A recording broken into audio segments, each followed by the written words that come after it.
ভারতের বসিরহাট লোকসভা কেন্দ্রের বিজেপি প্রার্থী রেখা পাত্র শুক্রবার বাদুড়িয়ার নির্বাচনী এলাকায় গণসংযোগ করেন। পরে একটি পথসভায় তিনি বক্তব্য রাখেন। বসিরহাট থেকে এনিউজ টিভি প্রতিনিধি ফারুক হাসানের পাঠানো ভিডিওতে দেখুন বিস্তারিত।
শুভেচ্ছা, ভালোবাসা এবং অসংখ্য প্রণাম।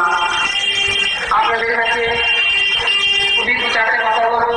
আমি দাদার মতো অত ভালো বক্তব্য দিতে পারবো না, তবে আমি যে দুটো চারটে কথা বলবো হয়তো আপনাদের ভালো লাগবে কি লাগবে না আমি জানি না। আমি সামান্য একটা সমাজকালী একজন গ্রাম্য ঘরের একটা গরিব ঘরের মেয়ে, তাই অত বড় রাজনীতি হিসেবে বক্তব্য দিতে পারবো না। যতটুকু বলবো আপনাদের ভালো লাগতেও পারে, নাও লাগতেও পারে, ক্ষমা করবেন। এই রাজনীতি করার অভিজ্ঞতা ছিল না, কিন্তু আজকে আপনাদের সামনে মাননীয় প্রধানমন্ত্রীর আশীর্বাদে আজকে আপনাদের সামনে তার একটু অভিজ্ঞতা হচ্ছে।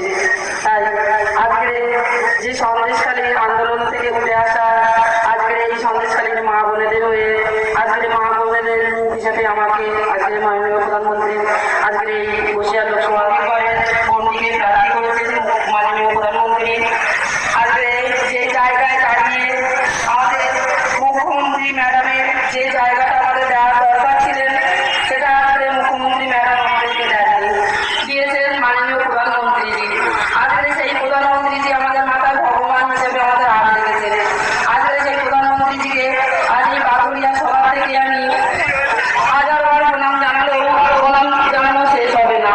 আজকে আপনাদের আশীর্বাদে প্রধানমন্ত্রীজির সাথে আপনাদের আশীর্বাদও আজকে আমার মাথার উপরে আছে।